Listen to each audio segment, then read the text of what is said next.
Bonjour à tous et ravi de vous retrouver sur canalturf.com pour évoquer le programme de ce samedi 26 février.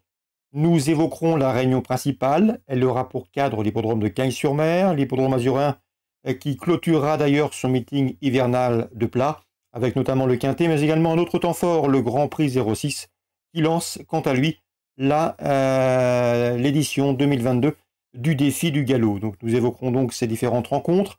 Ensuite, sachez que j'aurai pas mal d'informations à vous transmettre. Elles sont assez spéculatives concernant la Réunion 2 sur l'hippodrome d'Amiens. J'ai pu converser également avec quelques professionnels participants à la Réunion 4 sur l'hippodrome de Saint-Galmier. Bref, pas mal de pain sur la planche en ce samedi. On commence par le Quintet à Cagnes-sur-Mer, 2000 mètres PSF pour ce prix du Var. J'aime beaucoup le haut tableau dans cette compétition, à savoir le 1 Kochenko et le 2 Thunderspeed. Ils se connaissent bien. Ils ont pris les 4e et 3e places d'un quintet de même facture, le prix de Marseille disputé le mois dernier sur ce parcours. Sachez que Kochenko a quant à lui remporté cette course l'an dernier après s'y être classé 4e il y a 2 ans en 2020. Donc a priori le 1 et le 2, ce sont des points d'appui solides. Je le reposerai dans cette épreuve le numéro 6, Aviasor, 3e d'un quintet à disputer sur cet hippodrome de Cagnes le prix du Languedoc. Il tentera de confirmer ici. Le numéro 3 également, c'est Mikado, seulement 8e du prix de Marseille derrière Kochenko et Thunderspeed. Mais depuis, Mikado a terminé 2e d'un quintet, toujours sur la PSF de Cagnes. C'était sur plus long, sur 2004, confirmation entendue. Le 4 dans cette épreuve, c'est Redouane, 9e de ce même prix de Marseille, course référence du 25 janvier, derrière Kochenko et derrière Thunderspeed. Mais depuis, le cheval va afficher des progrès. C'était une course de rentrée en cette occasion.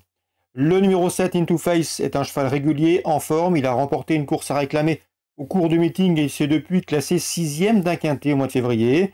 Le 12, Captain de Cerisy, a également les moyens de bien faire. Le cheval, à mon avis, va afficher des progrès sur sa course de rentrée. Il a 4 ans, il doit affronter ses aînés. Mais à mon avis, il ne sera pas ridicule. Il devrait courir mieux et mieux courir que sa prestation dans le prix du Lavandou. Je retiendrai également le numéro 14, c'est By the Way, qui a terminé 6e de ce même quintet référence prix de Marseille le mois dernier. Il tentera de faire aussi bien, si ce n'est mieux. En cas de partant, pourquoi pas citer le numéro 10, Grass Bay. Résumé chiffré, priorité au tableau, vous l'aurez compris, avec le numéro 1, le numéro 2, le numéro 6, le numéro 3, le 4, le 7, le 12 et le 14. As 2, 6, 3, 4, 7, 12 et 14. On va parler des 2 temps forts de cette réunion de clôture à Cagnes-sur-Mer, dans le prix Policeman pour les 3 ans, 2000 mètres PSF. J'aime beaucoup le 201 Mariana Chic, qui a remporté une préparatoire. Le prix Sky Lawyer sur ce tracé début février. Il retrouvera sur sa route le numéro 2, à savoir Solid Spirit, 3e ce jour-là. Sachez que Mariana Chic, le 201, affiche déjà 3 succès en seulement 6 courses courues. 201, 202. Dans le Grand Prix du département 06, une list race, le temps fort de cette journée. La première étape également du défi du galop. J'aime beaucoup le 502 A-Team, c'est le tenant du titre, il est très performant à Cagnes-sur-Mer, il a remporté l'une des préparatoires, c'était à l'occasion d'une prestation le mois dernier, et depuis, il a pris une 3e place dans une autre préparatoire, toujours sur ce parcours de 2500 mètres gazon. L'opposition, elle viendra bien évidemment du 508 Castle, qui lui a remporté la dernière préparatoire, le prix William Alexandre Ruina, en début de mois sur ce parcours, une victoire très convaincante, très facile, venue à l'extérieur pour finir. Il s'est imposé en roue libre, c'est a priori le favori solide, mais je pense qu'Atim, de par son expérience, peut l'inquiéter. 508, 502, 502, 508, a priori, ce sont les 2 bonnes bases de cette épreuve. Dans cette compétition, attention également au numéro 5, Good Question, 2e de la préparatoire précitée, le prix William Alexandre Ruina. Et sachez également que Good Question avait remporté cette course il y a maintenant 3 ans, en 2019. 502, 508, 505 pour mes 3 préférés. Concernant Amiens Réunion 2, je vous le disais, pas mal d'informations à vous transmettre. J'ai pu notamment m'entretenir avec plusieurs professionnels, Ernaud Zirmet, Gilles Delacour, ou encore, je regarde, eh bien, ils sont plusieurs, c'est Cyril Buigné, c'est bien cela. Cyril Buigné qui est confiant que le 112, c'est Hiroko Strick, le cheval irréprochable depuis ses débuts. Il n'a jamais terminé plus loin que 2e en 3 courses courues, il se déplace essentiellement pour lui. Il est confiant, même si le cheval n'est pas des plus simples à utiliser à l'entraînement. Il se donne en compétition et devrait pouvoir confirmer. 212, Hiroko Strick.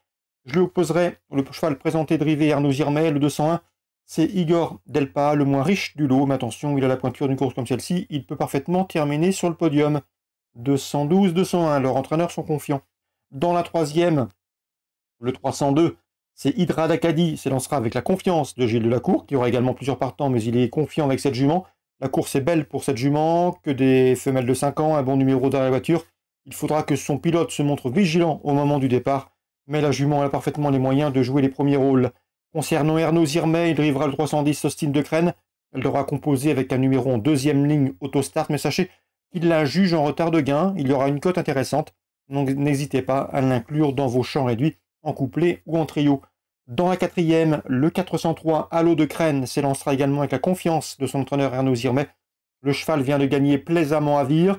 Ce jour-là, il était déféré des 4 pieds, ce qui ne pourra pas être le cas ce samedi, mais d'après Ernaud, cela ne devrait pas l'empêcher de bien faire. Peut-être pas pour la victoire, car il courra ferré avec des petits alus, mais une place sur le podium est envisagée. Dans la sixième, j'aime beaucoup le 602 Garance du Vivier. Fautif dernièrement à Vincennes, elle a tout montré. Elle a montré surtout sa forme, et à mon avis, dans ce lot, l'opposition est à sa portée. L'occasion lui est donnée d'obtenir une compensation. Le 602 Garance du Vivier. Dans la septième, sachez que le 703 El Messire Joroko me plaît bien. Deuxième dernièrement à ce niveau, une course pour amateurs. C'était à Saint-Brieuc, un cheval qui excelle à corde à droite. C'était son entraîneur Anthony Péjus qui m'en avait parlé en bien. Il l'estimait capable de bien faire cette année dans les courses pour amateurs. Donc c'est un cheval à mon avis sur lequel on peut prendre un abonnement en pareille société. 703 El Messire Girocco.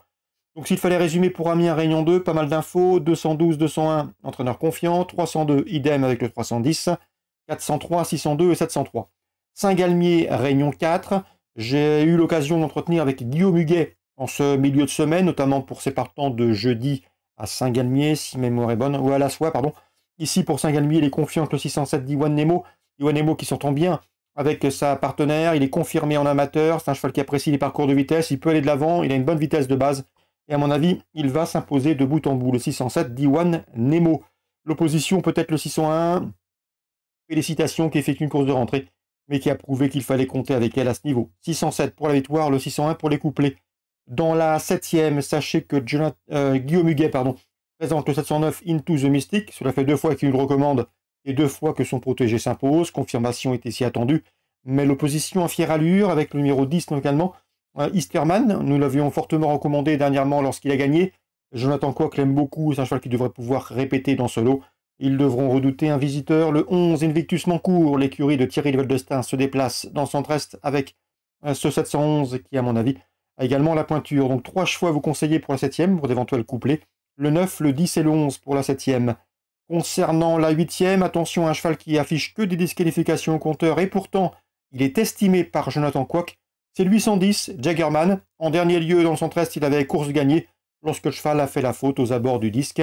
C'est regrettable, donc Jonathan Coq n'a plus le choix des engagements. Il est obligé désormais d'affronter des chevaux plus argentés que son poulain. Mais il l'aime beaucoup et à mon avis, le cheval va rapidement prendre ses premiers gains. C'est un élément de qualité. 2000 mètres, c'est peut-être un peu court pour lui. C'est un cheval de tenue, un cheval là qui peut être lancé de loin. Mais je vous conseille de le noter sur vos tablettes, ce 810. C'est Jaggerman, un poulain estimé par Jonathan Coq. Voilà pour les nombreuses infos de ce samedi 26 février. En espérant qu'elles vous soient fructueuses. Nous, on se retrouve demain pour une nouvelle émission. N'hésitez pas non plus à liker et à partager ce programme via nos différents réseaux sociaux.